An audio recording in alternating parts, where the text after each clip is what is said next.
आप सभी को जय मसीह की। परमेश्वर का धन्यवाद हो। और हम पहले कलमे को सुनेंगे कि परमेश्वर ने किस प्रकार से पहला कलमा क्या बोला प्रभु यीशु मसीह ने, उससे हमें क्या सीखने को मिलता है। आज तक न जाने हमने कितनी कहानियों को सुना होगा और उनमें से कुछ सीखा भी होगा, लेकिन आज हम एक ऐसे शख्स के बारे में पढ़ने जा रहे हैं, सीखने के लिए जा रहे हैं, जो कि पूर्ण रूप से परमेश्वर और पूर्ण रूप से मनुष्य है। और ये वास्तविक बातें हैं जिनसे हम सब जुड़े हैं। यरूशलेम की पहाड़ी पर एक भीड़ जमा है और सैनिकों ने 3 क्रूसों पर 3 लोगों को लटकाया है और बीच वाले क्रूस पर प्रभु यीशु मसीह को लटकाया गया है। उसके हाथों और पैरों में कीलें ठोकी गई हैं। कुछ लोग मजाक उड़ाते हैं, कुछ लोग चुपचाप ये सब कुछ होते हुए देख रहे हैं। और हवा में, वातावरण में एक दर्द और क्रूरता का एक माहौल है। और इसी क्षण, इसी पीड़ा के बीच में प्रभु यीशु मसीह ये कहते हैं, father forgive them for they do not know what they are doing. हे पिता, इन्हें क्षमा कर क्योंकि ये नहीं जानते कि क्या कर रहे हैं। और क्रूस पर प्रभु यीशु मसीह ने ये पहला वचन कहा। ये एक प्रार्थना नहीं बल्कि हम सब के लिए एक अनंत घोषणा है। ये वचन परमेश्वर के हृदय में झांकने का मौका देता है और इससे हमें क्षमा, प्रेम और अनुग्रह मिला है। रोमन सोल्जर्स अपना काम कर रहे हैं। उनको ये लग रहा है कि हमने एक और फांसी दे दी, लेकिन वो नहीं जानते कि किसे क्रूस पर चढ़ा रहे हैं। और धर्मगुरु, उनको ये लगता है कि वो केवल एक झूठे शिक्षक को खत्म कर रहे हैं। उनको ये समझ नहीं आ रहा कि वो मसीहा को अस्वीकार कर रहे हैं। और पूरी भीड़ ये सब कुछ होते हुए देख रहे हैं और चिल्ला रहे हैं कि उसे क्रूस पर चढ़ा दो।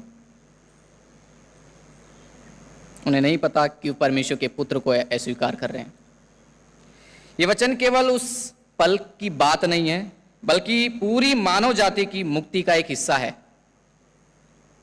क्रूस पर प्रभु यीशु मसीह की क्षमा ने हमें अनुग्रह और क्षमा और न्याय, नया मार्ग और अनंत जीवन दिया है। और यहां पर प्रभु यीशु मसीह जब प्रेयर कर रहे हैं, अगर कोई जो 2 व्यक्ति थे, वो मन में ही सोच रहे होंगे कि हम बदला लेंगे, रो रहे थे या चुपचाप होंगे, लेकिन यीशु ने प्रार्थना की और वो प्रार्थना क्षमा की प्रार्थना थी। और ये उस समय का सबसे अप्रत्यक्ष मोड़ है कि कोई मार खाते हुए भी, मृत्यु सामने देखते हुए भी दूसरे लोगों के लिए, उन्हीं लोगों के लिए जिन्होंने उसको मारा, उनके लिए वो क्षमा मांग रहा है। और यहाँ पर हम पिता और पुत्र के रिलेशनशिप को, उनके संबंध को देख रहे हैं। यीशु ने परमेश्वर को पिता कहा।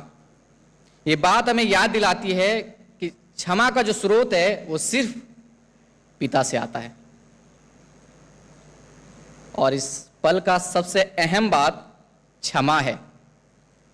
जब दुनिया ने सबसे बड़ा पाप किया, तब यीशु ने सबसे बड़ा प्रेम दिखाया। यीशु ने बार बार क्षमा दी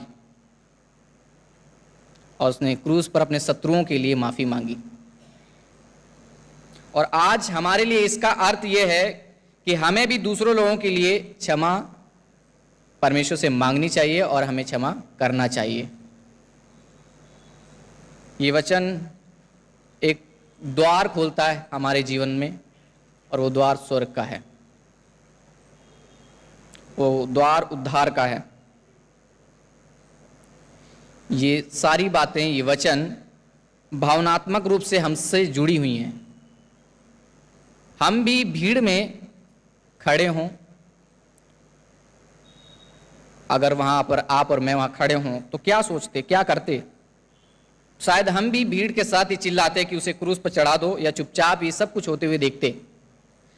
लेकिन यीशु का वचन हमें पूछता है कि क्या हम क्षमा कर सकते हैं जब हमें चोट पहुंचती है।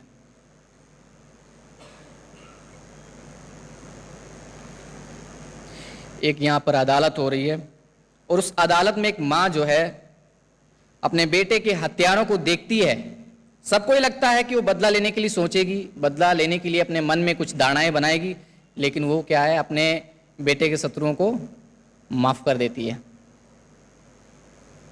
वो अपने बेटे के शत्रुओं को माफ कर देती है। भीड़ ने चिल्लाया कि उसे क्रूस पर चढ़ा दो। पतरस ने 3 बार यीशु को इनकार कर दिया। सैनिकों ने उसके वस्त्रों को आपस में बांट लिया। और यही वो लोग हैं जो कि वे में आते हैं, देम। वे केवल सैनिक नहीं या भीड़ नहीं, वे संपूर्ण मानवता है। हम भी उनमें शामिल हैं।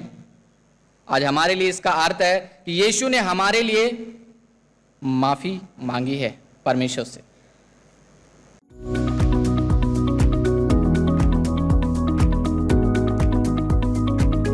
यीशु ने हमारे लिए माफी मांगी है परमेश्वर से।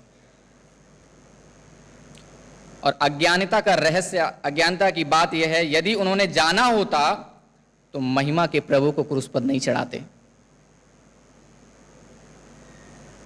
मानवता ने अज्ञानता में यीशु को स्वीकार नहीं किया, लेकिन परमेश्वर ने उसी अज्ञानता को हमारे लिए उद्धार में बदल दिया। और पाप का कार्य कर रहे थे, उनको नहीं मालूम था कि वो क्या कर रहे हैं। ये सब कुछ, ये सारी योजना परमेश्वर की ओर से थी। जब हम पढ़ते हैं कि वे नहीं जानते क्या कर रहे हैं, तो इसका अर्थ है कि वो ये नहीं जान रहे हैं कि परमेश्वर की ही वो योजना है। परमेश्वर प्रभु यीशु मसीह खुद आकर वहां पर अपना बलिदान दे रहा है। इस बात को वो सभी नहीं जानते, इसलिए वहां पर लिखा है कि परमेश्वर ने क्षमा कर, क्योंकि ये नहीं जानते कि क्या कर रहे हैं। और रोमियो 3:23 कहता है कि सबने पाप किया है और परमेश्वर की महिमा से रहित हैं। वह हमारे अपराधों के लिए घायल हुआ, मारा गया। और पाप का कार्य जो है सिर्फ काम नहीं है, बल्कि हमारे हृदय की स्थिति भी है कि हमारा दिल, हमारा सोच विचार भावना कैसी है। क्रूस पर मानवता ने परमेश्वर के पुत्र को अस्वीकार किया। आज हमारे लिए इसका अर्थ है कि हमें अपने पापों को पहचान कर परमेश्वर से माफी मांगनी चाहिए। क्षमा तब भी करें जब हमको समझ में ना आए कि हमें क्षमा करना चाहिए। जैसे यीशु ने किया, वैसे अपने शत्रुओं के लिए प्रार्थना करें। प्रभु यीशु मसीह ने यही सिखाया। समझे कि परमेश्वर अज्ञानता को भी अपनी योजना में इस्तेमाल करता है। दूसरों के लिए खड़े होकर प्रार्थना करें, क्षमा करें। और क्षमा करने के द्वारा मसीह के साथ हम एक हो जाते हैं। प्रभु यीशु मसीह के साथ एक हो जाते हैं। जैसे उसने क्षमा किया, जब हम दूसरों को क्षमा करते हैं तब परमेश्वर के साथ हम एक हो जाते हैं। और क्षमा करने से नया जीवन आता है, जैसे प्रभु यीशु मसीह ने आपको और मुझको एक नया जीवन दिया। तो आज का ये पहला जो कलमा है हमको सिखाता है कि live a life of forgiveness. Forgiveness is the cosmic key, the eternal echo, the mystical union with God's heart, the renewal of creation and the ultimate victory of divine love. ये वचन केवल उस समय की प्रार्थना नहीं, बल्कि आज हमारे लिए भी जीवित संदेश है। ये हमें पिता के प्रेम में ले जाता है, पिता के प्रेम में एक कर देता है। ये हमें क्षमा की शक्ति देता है ताकि हम दूसरे को क्षमा कर पाएं। ये हमें सिखाता है कि हम भी उन्हीं देह में शामिल हैं। ये हमें सिखाता है कि क्षमा ही आत्मिक विजय है।